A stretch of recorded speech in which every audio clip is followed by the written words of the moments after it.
Class 12th physics में आज हमने यहाँ पर चैप्टर संधारित्र तथा परावैद्युत से एनसीईआरटी के न्यूमेरिकल्स लिए हैं। तो देखो यहाँ पर पहला न्यूमेरिकल है कि एक समांतर पट्टिका संधारित्र जिसकी पट्टिकाओं के बीच वायु है की धारिता 8 पिकोफैरेड है। पीएफ का मतलब है पिकोफैरेड है।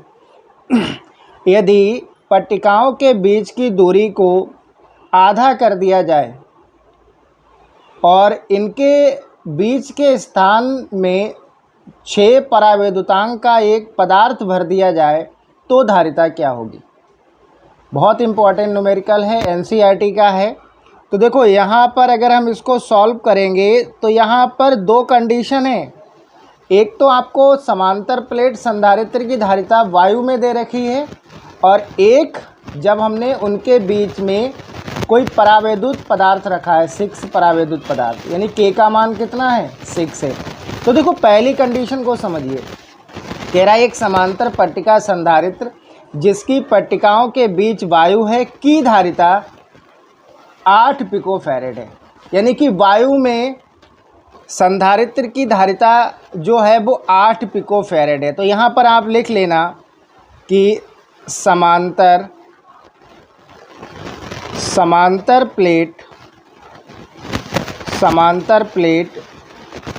वायु में संधारित्र की धारिता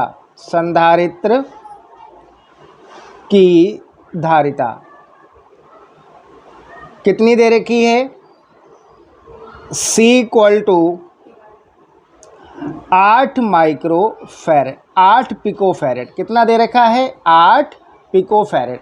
और हमें मालूम है जब भी हम पिकोफैरेड के फैरेड में चेंज करते हैं तो 10 की पावर -12 से मल्टीप्लाई कर देते हैं। अब ये फैरेड में हो जाएगा।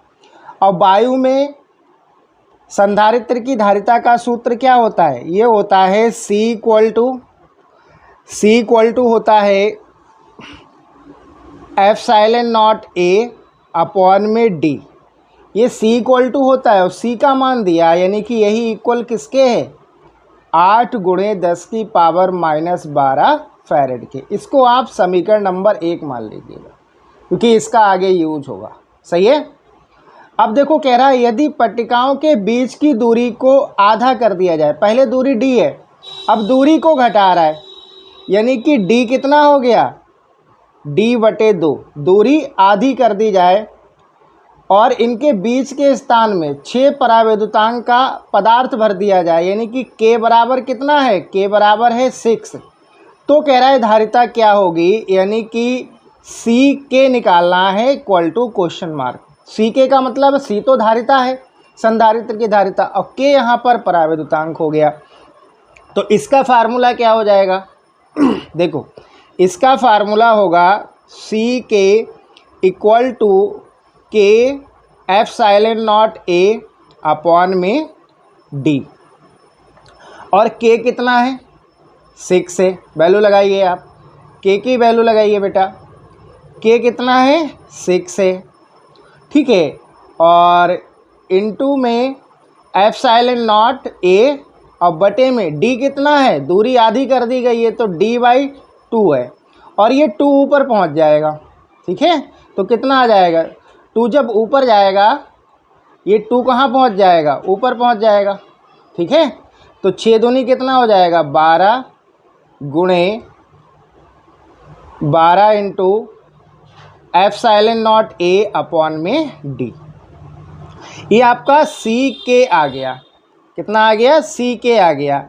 अब देखो समीकरण 1 में आपको मालूम है C बराबर क्या है ε0A/d और इसका मान दिया था क्वेश्चन में 8 × 10 की पावर -12 फैरेड, यानी कि समीकरण 1 से हम ε0A/d के स्थान पर क्या रख सकते हैं, C रख सकते हो। C का मान क्या है आपको मालूम है, चाहे तो डायरेक्ट वैल्यू रख सकते हो।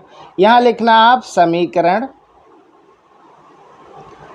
1 से, और समीकरण 1 से क्या हो जाएगा बेटा, ये होगा Ck = 12 × चाहे तो C रख दो आप, बाद में वैल्यू पुट कर देना। ठीक है। तो 12 × C कितना है 8 इंटू 10⁻⁻12 फैरेड। ठीक है, मल्टीप्लाई कर लो, आंसर आ जाएगा। यहाँ पे लिख दे रहा हूँ। तो यहाँ से सी के आ जाएगा 12 वाट की गुणा करोगे कितना आएगा, 96 आएगा। यानी कि 12 अट्ठे 96 गुणे 10⁻⁻12 फैरेड। ये आपका इस क्वेश्चन का आंसर हो जाएगा।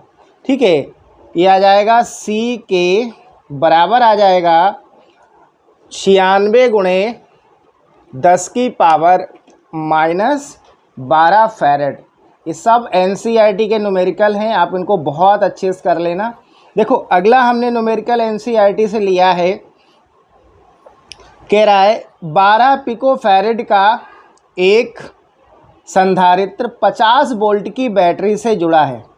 संधारित्र में कितनी स्थिर वैद्युत ऊर्जा है। तो पहले इस प्रश्न में गिवन में क्या है आप उसको लिखिए।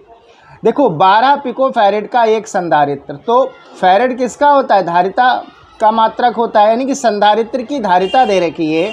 सी कितना दिया है, 12 पिको फैरेड। पिको फैरेड को फैरेड में बदलेंगे, अभी हमने आपको बताया था। पिको फैरेड को जब फैरेड में बदलते हैं तो 10⁻⁻12 से गुणा कर देते हैं, यानी कि सी कितना आ गया, 12 गुणे 10⁻⁻12 फैरेड। और विभव आपको दिया है, यानी कि बी दिया है आपको 50 वोल्ट। बी कितना दिया है, 50 वोल्ट। ऊर्जा निकालनी है, EU equal to question mark. तो स्थिर वैद्युत ऊर्जा का सूत्र क्या होता है, ये होता है 1/2, U बराबर होता है 1/2 CV²। वैल्यू पुट कर दीजिए यहाँ पर। तो 1/2 सी कितना है भाई, 12 गुणे 10⁻⁻12। तो ये सी का मान लगा दिया हमने। और बी कितना है, 50। तो यहाँ स्क्वायर है, तो आप चाहें तो 50 का स्क्वायर लिख सकते हो या फिर इसको 2 बार लिख लीजिए आप। ठीक है, अब देखो 2 से ये 12 कट जाएगा, 2 छंग 12 होगा। तो ये कितना आ गया, 6 इंटू, अब देखो 5 और 5 की गुणा करिए आप। 5 और 5 की गुणा करेंगे कितना आएगा, 25 आएगा।